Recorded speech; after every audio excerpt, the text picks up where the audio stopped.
Our new strategy is called Storytelling Without Borders. And the concept is that there are quite a few social initiatives and technological advances that have really given us as storytellers the opportunity to tell a story in a different way and in a more comprehensive way, and to really erase those false confines that you see in terms of a series ending and an episode ending from week to week. Fans don't stop being fans just because the series ends or just because the episode ends. And it really gives us the opportunity to tell a story before, during, and after the story, and really erase those false confines, deeply engage the fan at all points, bring advertisers along with us, and get fans back to tune in to the new episodes week to week. One great example is with Teen Wolf. The second season of Teen Wolf just launched a couple of weeks ago.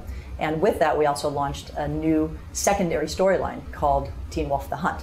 It is a storyline that plays out parallel to what's happening on the linear screen, but is a secondary arc that intersects with what's happening on the linear screen, but tells an entirely different story. And it gives the fan the ability to actually solve a mystery. There's a mystery and a murder at Beacon Hills High that they're a part of solving. And it plays out in a very compelling way, a very natural way for a millennial. It plays out in a Facebook interface where you're friending the characters of the actual show. You're interacting with them. They're giving you Facebook posts. They're giving you incremental messages, whether it's content that's playing out on a phone, whether it's something that's a video, whether it's text messages. And within that, you're able to work directly with them to actually solve the mystery, and it also has the ability to send you back to the linear screen and get you to tune in week to week. How has the interaction via social media translated into viewership? Have you seen a hike? This year so far, it's been very successful. The premiere and all of the average ratings so far in this particular season have been up 20% year over year. And on Monday nights, Teen Wolf has consistently been a top social show. We have an enormous amount of engagement with Teen Wolf: The Hunt, and this audience is a really, really rabid audience. They want to have a real personal relationship with the characters, and they've been deeply engaged. So we do believe that it has helped significantly. What part of the strategy are you implementing now to keep the loyalty of the fans between seasons so that it doesn't fluctuate? Mm-hmm. So we have a strategy that we enacted at the end of the first season, which ended in June of last year. And the new season didn't launch until June of this year. So it's quite a long bit of time. And as I was saying before, fans don't stop being fans just because the season ends. So we put into place a bridge strategy, which is a part of Storytelling Without Borders as well. We really aim to use social in a big way and really call out some of the most engaged and the most active people within this community. One particular example, we called out a group of two girls called the Wolfpack Girls. And they were making videos, rap videos. They made about 15 of them. We pulled them out, we highlighted their videos, then we plucked them out and took them down to the soundstage in Atlanta and put them with the cast and the characters and had them actually create their own video. And then we highlighted that, within the fan community as well. At the end of the day, these fans are deeply engaged, and we want them to see that if you're a fan of this show, good things will happen to you.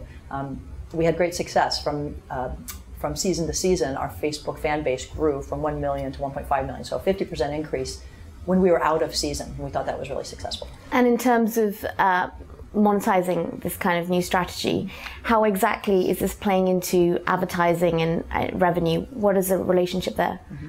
So you can see, first of all, how advertisers would want to come along with us. You take the false confines of a specific episode out of the way, and you really bring an advertiser along to be deeply engaged all the way through. It's kind of to be in a much more natural, but also still convergent advertising experience.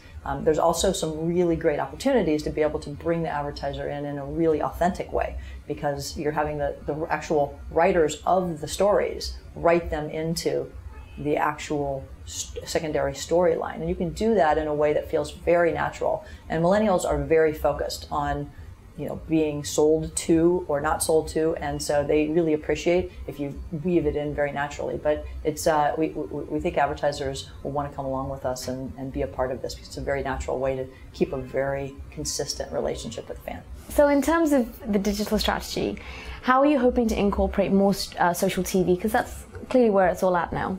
Yes, absolutely. We think the future of social TV is actually Storytelling Without Borders. We think that we are perfectly positioned to succeed in this space as storytellers and understanding how to emotionally connect with fans. We do it all day long.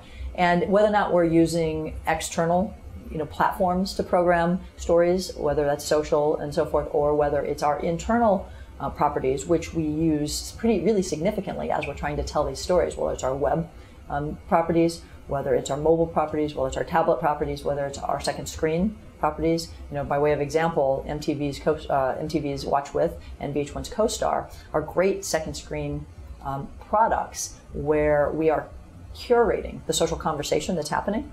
We are also, because we know what happens next in the story, we're feeding in content at times when we know that fans will care the most. And it's a really great opportunity to use this as one of the platforms of the storytelling that we're going to do. And so whether it is a story that is going to play out in social, or a story that's going to play out on our owned and operated sites and platforms, all depends on the story that we want to tell and where it is going to play out in the most natural way and where it's going to play out in the most engaging way.